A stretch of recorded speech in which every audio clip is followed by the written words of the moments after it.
मला तर बाबा सरकारी नोकरी मधलाच नवरा हवाय बघ. हा आणि पुणे मुंबईला सेटल असला तर मस्तच ना. मला कसाही चालेल, टकला काळा, पण सरकारी नोकरी पाहिजे.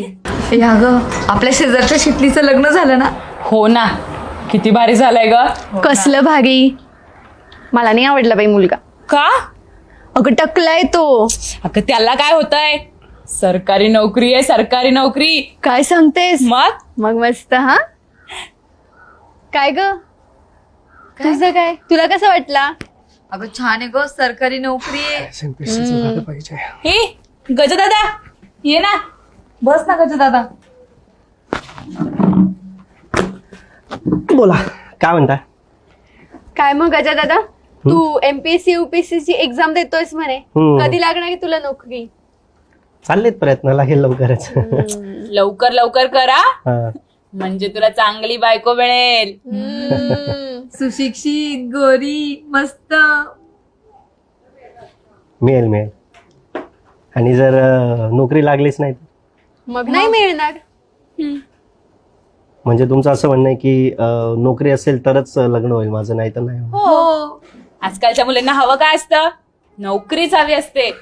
मस्त 2 BHK फ्लॅट, लक्झरियस लाईफ, पैसा. आणि नुसती आईश. म्हणजे तुमच्या तिघींचं असं म्हणणं आहे की एक चांगली नोकरी, घरदार असेल त्याच्याशिवाय तुम्ही लग्न करणार नाही. नाहीच. मला तर बाबा सरकारी नोकरी मधलाच नवरा हवाय बघ. हा आणि पुणे मुंबईला सेटल असला तर मस्तच ना. मला कसाही चालेल, टकला काळा, पण सरकारी नोकरी पाहिजे. तुम्हाला माहिती आहे का, ह्याच गोष्टीमुळे काय होतं माहिती आहे का, आम्ही कॉलेजमध्ये शिकत असताना त्याच्यानंतर नोकरीच्या पाठीमागे धावतो, त्यासाठी अभ्यास करतो, इतकं धावतो आणि नंतर पुढे जाऊन बघतो ना तर काय, वेळ निघून गेलेली असते, वय निघून गेलं असते. मागे वळून बघतो तर आयुष्य जगलंच नाही असं वाटतं. आणि हे सगळं कोणासाठी करतो माहिती? तुम्हा मुलींसाठी करतो. आमच्यासाठी. हा, तुमच्यासाठी नाही मग कोणासाठी करतो? लग्न झाल्यानंतर आपल्या घरात बायको येणार, बायकोला व्यवस्थित घर पाहिजे, राहायला चांगली जागा पाहिजे, शहरात पाहिजे, तिला गावात नकोय, तिला शेणामातीचं घर नकोय, तिला सिमेंटचं घर पाहिजे, फरची पाहिजे खाली, मुलगा मराठी शाळेत नको, इंग्लिश शाळेत म्हणजे पाहिजे. म्हणजे एवढं सगळं आम्ही करायचं, अपेक्षा ठेवायच्या. आणि ह्या अपेक्षांमुळे काय होतं रे, वय निघून जातं. बरं तुम्ही एवढं बोलताय, मला एक सांगा,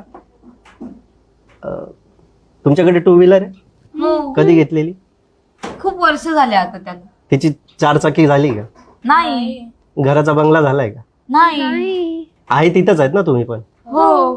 मग तुम्हाला असं का वाटतं, म्हणजे तुमच्या वडिलांनी एवढ्या 40-50 वयापर्यंत आता त्यांना जर 2 चाकीची 4 चाकी नाही करता आली, किंवा घराचा जर बंगला नाही करता आला, तर मग तुमची काय अपेक्षा आहे की एका 20-25 किंवा 25-30 वर्षाच्या मुलाने एवढं सगळं तुमच्यासाठी अरेंज केलं पाहिजे, म्हणजे त्याच्याकडे घर पाहिजे, गाडी पाहिजे, बंगला पाहिजे 25-30 या वयात?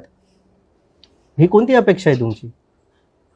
आणि तुम्हाला काय वाटतं, जर नोकरीला जर कोणी नसेल तर त्याचं लग्न होणार नाही होणार का? नाही रे दादा. तुम्हाला नोकरीवाला पाहिजे आणि तुम्ही काय करता? काहीच नाही. म्हणजे तुम्हाला फक्त घरात बसून राहायचंय. तुमच्या मुलींचं तर आजकाल चाललंय ना खूप, की स्वावलंबी बनायचंय, सेपरेट राहायचंय, नवऱ्यासोबत वेगळं राहायचंय, नवऱ्याच्या आईवडिलांसोबत नाही राहायचं. आम्ही जसं मुलांकडनं अपेक्षा ठेवतो तसं मुलांच्याही आमच्याकडनं काय अपेक्षा असतील हे विसरूनच जातो रे आम्ही. तुम्हाला माहिती आहे का, लग्न करताना तुम्ही काय करतात? तुम्ही मुलाची प्रॉपर्टी बघतात, पैसा बघतात, आणि तुम्ही इथंच चुकतात. नातं बघून तुम्ही लग्नच करत नाही आणि त्याच्यानंतर पश्चाताप करत बसतात. अरे पैसा आणि प्रॉपर्टी आयुष्यभर कधीच जात नाही, कधीच सोबत राहत नाही, पण जोडीदार नेहमी आयुष्यभर सोबत राहतो. त्याच्यामुळे इथून पुढे कधी निवडताना ना जोडीदार व्यवस्थित निवडायला पाहिजे माणसाने.